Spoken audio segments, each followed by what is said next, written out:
Ary Jefta Gileadita dia lehilahy mahery, sy zanaky ny vehivavy janga. Ary Gileada no reny niteraka azy. Ary nivadiny Gileada dia niteraka zazalahy maro taminy. Ary no ny efa lehibe ireo zanabadiny ireo, dia nandroaka ny Jefta ka nanao taminy hoe: tsy andovy eto amin'ny taranaky ny raina ianao, fa zanaky ny vehivavy hafa. Ary Jefta nandositra ny rahalainy ka no ny natany amin'ny tany Toba, dia nisy olompona nivory teo amin'ny Jefta ka niaraka taminy. Jefta Gileadita, lehilahy mahery, fa zanaky ny vehivavy janga izy. Nananjanaka maro koa ny rainy, ka noroahiny ireo rahalainy. Tsy andova miaraka amina ianao, fa zanaky ny vehivavy hafa, dia lasa nankany amin'ny tany Toba, nitondra ny ratrany tao am-pony. Tany antany lavitra no nitoerany, olom-poana no niara dia taminy.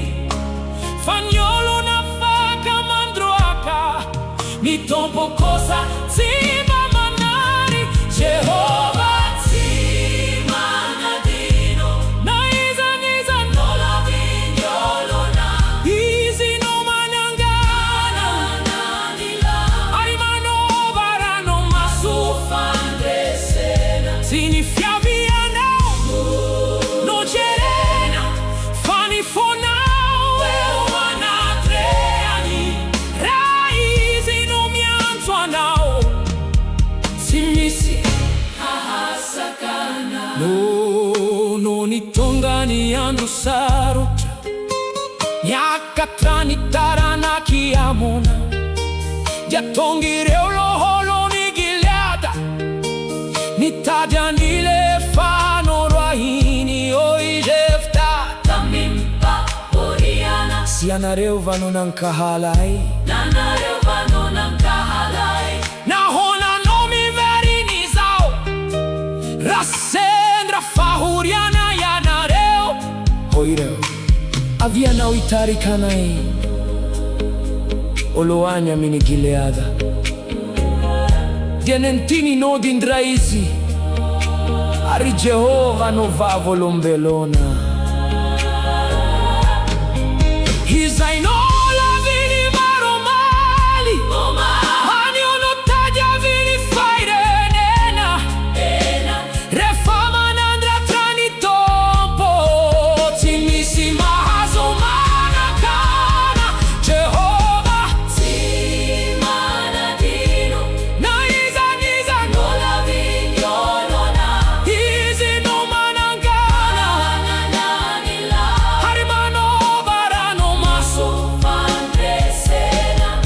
Ny fiainany Jefta dia mampianatra anay, tsy ny niavianao no mamaritra ny hoavinao, na dia no lavignolona azy anao, tsy mbola no laviny Jehova. Ilay noroay, nanonanzoiny verina, ilay natao tsinontsy, no natao pitarika. Fa rehefa andriamanitra no miantso, tsy misy afaka manafona ny antso. Mampianatra antsika koa ny tantarany, hitandrina ny teny aloaky ny vava. Fa masina Jehova, ary mendrika jaina ny voady atao eo anatreany. Kwa okisika toky azy amin'ny fontsika rehetra, tsy anteitra amin'ny saintsika ihany. Fa izy no manandratra ny manetry tena, izy no mitsara amin'ny fahamarinana, ary izy no tsy manadino izay azy. Jehova, ampianaro izahy no rehefa